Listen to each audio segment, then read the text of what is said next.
This is the Naval Biathlon in War Thunder, a temporary event that is running alongside the similar Tank Biathlon. The event consists of 4 players, all of which will be using the Russian Project 206 torpedo gunboat. Using this vessel, you will race around a course, while also having a selection of targets that can be destroyed. These include destroyer and small boat-shaped targets, naval mines, and balloons. Destroying all the targets, though, is not a requirement. In fact, you may decide to avoid every single target and will still be able to complete the course.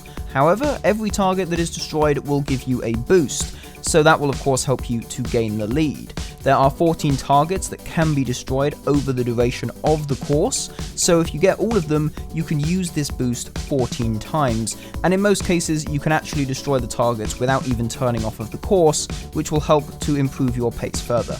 As far as prizes for this event, there are 6 skins available, with a single scheme for a tier 2 vessel of each nation. You can get 1 skin for every 2 wins in the Naval Biathlon. Personally, I have picked up a skin for my Saetta, which is an Italian tier 2 vessel, and I will probably grab a few others with my remaining camouflage vouchers for ships that I am likely to get in the future. But with that said, let's go and take a look at an actual race in the Naval Biathlon and see how this goes from start to finish. Okay, so after spawning you will have a short countdown, and after which you will then get going. Once you have actually started, the first thing you will do is travel down to the first corner of the course, after which you will then get your first targets to attack.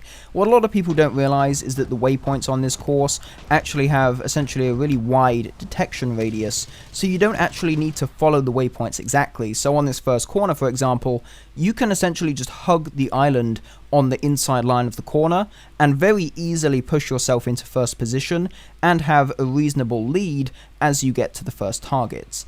After going around this corner, you get the first target, a balloon, quite close range, you can knock it out pretty easily, and then you get a boost, which I've used straight away to attempt to extend my lead. Second target is then on your right. You're going to have a small boat target, which you can then open up on, and the cannons on this ship have no problem ripping apart these targets. You can even destroy the destroyer targets with the guns, although personally I find it much more convenient just to lob some torpedoes at them and then forget about them until I get the boost a minute or so later.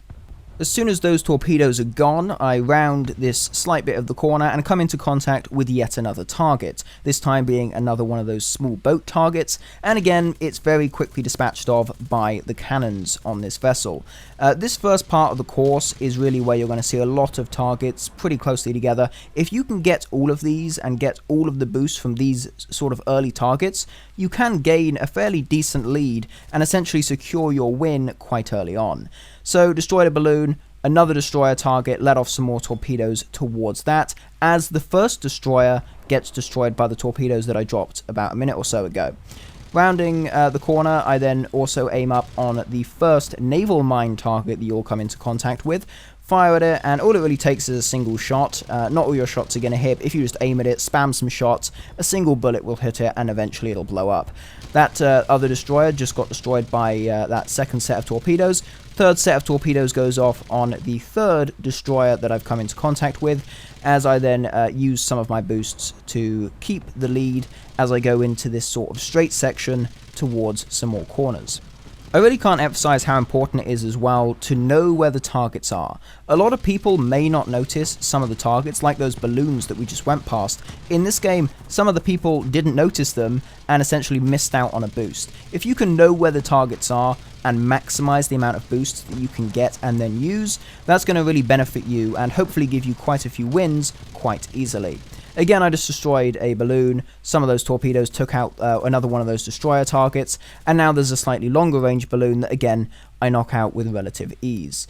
So now I have 4 boosts stored up essentially. We're coming up towards a series of turns, and as we go around these, we're going to basically, about halfway through this set of turns, we're going to become perfectly lined up with another destroyer target, so we can then fire off a batch of torpedoes and use them to gain yet another boost.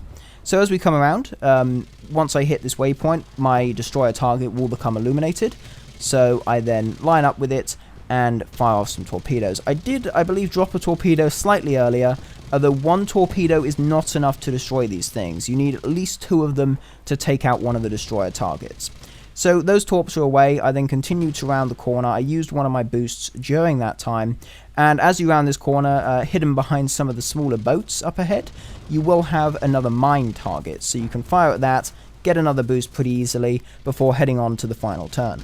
So at this point, we just need to round this corner. We'll have one more naval mine that we have to knock out, and then a single small boat target, and then there's just a very wide 180-degree turn around to the finish line. So that's the naval mine down, and now we just have that small boat up ahead.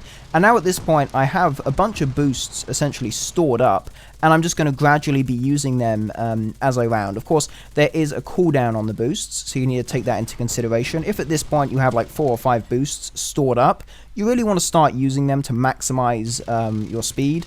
Otherwise, you'll just have boosts at the end that you never got around to using due to that cooldown time. But as you can see, I am taking the inside line of this corner while also using my remaining boosts to maximize the speed. And at this point, I do have a pretty serious lead on the other vessels in this match. It's essentially a guaranteed win, and a pretty good run actually. I think this was my personal best, at least up to the time of making this video. So, you know, pretty good run there, good demonstration of the course, and I was able to also take out all of the targets, so really maximizing the weapons that I had available to me to get the best possible time. Well, there we go, the Naval Biathlon in War Thunder. Overall, it's a fairly decent event. As someone who's been playing Naval a bit more recently, especially lower tier Naval, this has been quite a fun event to play and sort of train my naval marksmanship skills. I do prefer this to the tank equivalent purely because the Naval Biathlon seems to be a bit less buggy than the tank biathlon. In the tank biathlon, for example, some of the targets will spark, and that can actually cause you to lose the race.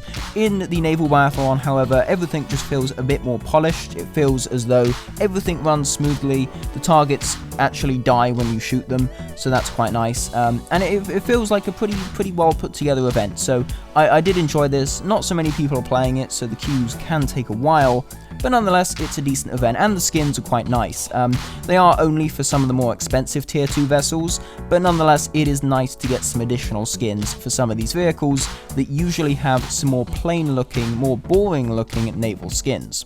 Well, that's going to be it from me. Thank you very much for watching. If you did enjoy, please consider dropping a like on the video, and if you wish to see more content such as this, feel free to subscribe to the channel for more. Thank you again for watching, and I'll see you in the next one.